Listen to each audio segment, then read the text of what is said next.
Hello, I'm Jim Demon with Clark County Close-Up. Thank you for meeting with us. I'm glad to be here. Now, Nan, you served as mayor for the city of Camas from 1983 to 1992 and were instrumental in really setting up Camas, the growth and economics and the open space and all that. Why did you decide to get back into the freeholder process? Come out of hiding. Well, I've done other intergovernmental things in addition to being mayor, and I just felt with the background I have that I could provide a voice of open-mindedness, but yet experienced person to not only be an open-minded member of the board, but to encourage the other board members to keep an open mind, to dialogue meaningfully, to remain civil in that process. All those kinds of process things that to me are very important. I'm going to be looking at my notes somewhat because there's some of this that you're asking me today that is not only crucial to me as the chair of the freeholders, but to the freeholders in general. If we can get through the current partisanship and divisiveness that we've been experiencing in the county and really look for common solutions, I think we can do an excellent job together. I don't believe in changing a governmental structure simply because folks are upset with certain people within that structure. But I do believe that the county has changed a lot since its inception with the same structure of government all this time. And that working together, we might find a structure for governance that would create a more open, effective form of government. So I have both feelings on that one. And I think ideally for this position, I don't have, did not run on nor have a strong feeling about how any of these issues should come out. But I have a very strong belief in the need to have a process that's fair and open and civil and balanced. So that's why I decided. And plus my daughter said, Mom, you must run. Oh, the daughter. Well, there you go. She was my campaign manager. I see. Well, let's, for viewers who aren't quite up to it, let's talk about the home rule charter process. What does it do? As opposed to what is the general state model for what a county, how a county is structured. And that's currently how Clark County is structured. What we have. There's also the opportunity for the citizens to develop their own charter to set up a structure that they believe would work better for the citizens. And so that's what it does. It sets up the structure. Okay. And what types of changes could be considered going through this charter process? There are several. Probably some of the biggest would be the separation of powers, checks and balances, as it's called. So, and for our viewers, so meaning legislative and administrative. So that would be a separate legislative branch. So the Board of Commissioners, or council, it's usually called, and then an autonomous, separate administrative branch. Okay. So that's a big one, and under that is the question of how that separation, especially the administrative branch, might look. And there's been two major ways of achieving that. One is to have an elected executive who actually would not be just the chief administrative person, but would also be the voice of the county. Then another approach would be to have an appointed county manager, elected usually by a supermajority of the legislative body, and also can be fired by that same supermajority, but would have basically what I call a firewall built in to the structure in the charters, such that the folks in the legislative branch would be precluded from interfering in the workings of the administrative branch. And then at the last meeting, we were discussing an interesting hybrid of those two, which would be to have an appointed manager and a legislative body. Say if it's 5 people, 4 of those would be elected by district, and 1 would run county-wide and as chair and leader of that legislative body. And that person would be the voice of the county when you go to Washington, D.C., or Olympia, or to the business community, or whatever you're doing. Mm-hmm. And so that's an interesting twist on that. Another thing that we're looking at is how many counselors would be an optimum number. There are many who think that 3 is too few, as big as we've become. If those people should be elected by district or at large as they are now, or some hybrid of some of each, and if those roles should be partisan or nonpartisan. Another big one is giving the power to the people of initiative and referendum at the local level. Those are just some of the things that we can do. One of the things I want to caution folks about is what we cannot do, and that is we cannot devise a charter that actually does not implement state law or court-mandated changes. So if people are hoping to develop their own form of government so they can ignore those factors, they're going to be disappointed. Okay. So just to clarify, just make sure. Mm-hmm. So you will be drafting, the freeholders will be drafting a charter that will then be taken to the electorate. To the electorate. To make a decision, right, either for or against. Right. In majority vote. Okay. All right. Now, is your board independent of the county commissioners? Do you report to the county commissioners? Or are you independent, the Board of Freeholders? Our Board of Freeholders is totally independent. I have sat down with each of the commissioners to get their viewpoints on what we're doing. But what we do as a committee is totally independent, and the commissioners will have no say on what that charter looks like that goes to the people.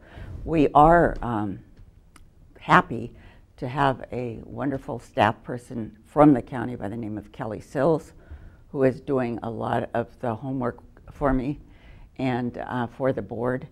The board also supplies a meeting room and a $2,000 contingency budget in case there are unexpected costs. Okay. But basically, that's it. Okay. Now, we're recording this interview in mid-January, and the board has already met 4 times. Yep. Since being sworn in after the November elections. What has the board been doing in these initial meetings? We have been busy. The first thing we did is set up, adopt bylaws and ground rules by which we would conduct ourselves, and a tentative calendar of work plan, I guess you'd call it. Then we prioritized those issues, some of which we were just talking about, okay, that the members of the board, the most members of the board felt were key issues that this charter should definitely address, or we should address. And so once we determined those, then we just started. And the first one we dealt with was the separation of powers issue. There was a very high level of consensus among the board that a separation of powers was something they wanted to include. There was much less consensus on how that might look. So that is the conversation we're having now, the advantages and concerns of an elected executive, an appointed manager, or that hybrid that you and I were just discussing, or some other modification. And we're just in the middle of that now. And then the next thing we're going to take on is, and probably concurrently with some of the writing of the charter section on the separation issue, we will be looking at how many commissioners would be optimum, the question of if they should be elected by district or not, or hybrid, and then the partisan, nonpartisan. That's the next one. Okay. Now you talked, this sounds like a lot in 4 meetings. Now you kind of talked about, really, you talked about developing the rough schedule. Do you have a rough schedule for upcoming meetings and where they'll be held? We do. It's rough. Okay. Because we started meeting on a weekday evening. Mm-hmm. 3 of our members are also members of the state legislature. Mm-hmm. So in January, February, and at least part of March, we will be meeting every other Saturday morning at 9 a.m. to accommodate their schedules. Let's see, I wrote down, if you give me a second, I wrote down the dates. Yes, the next meeting is the 25th of January. Okay. And then there's 2 in February on the 8th and the 22nd. Okay. And those will each be, I believe, on the 6th floor of the County Service Building at 9 a.m. Now we're hoping to take at least 2 of our meetings on the road to other parts of the county.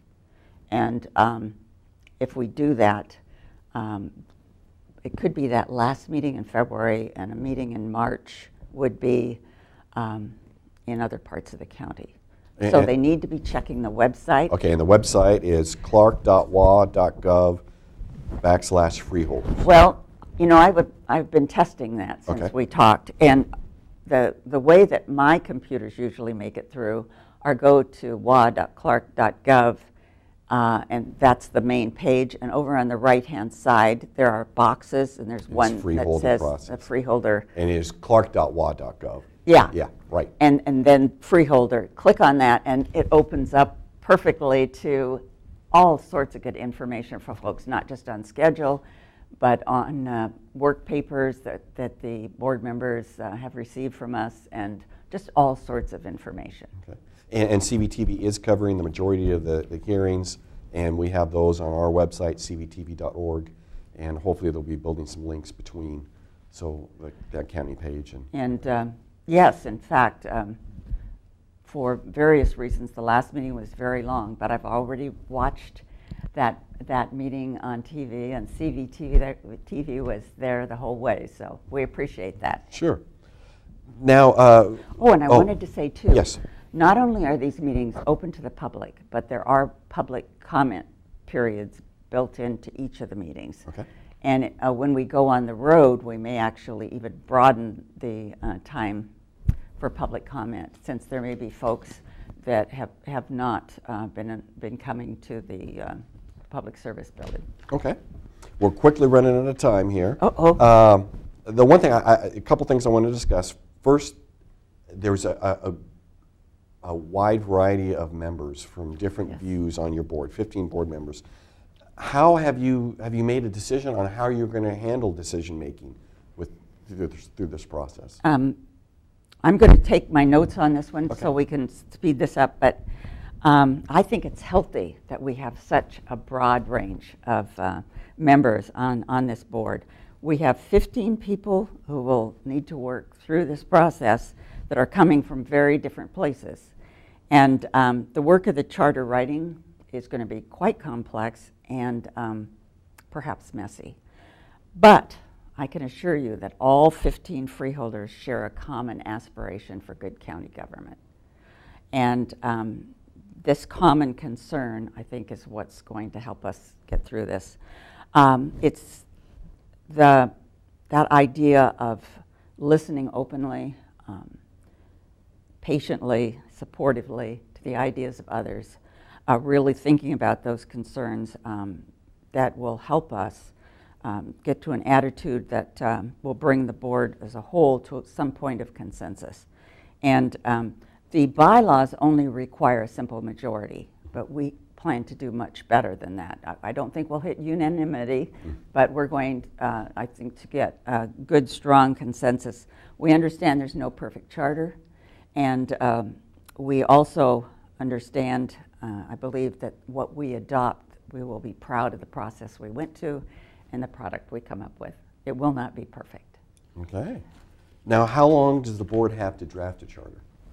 We actually have until the end of this year, but our goal is to be done at the latest by this summer. Okay. So that it can get on the November ballot, general election ballot of this year. Our actual work plan that we talked about only goes through May, but it may take a little longer than that. Okay.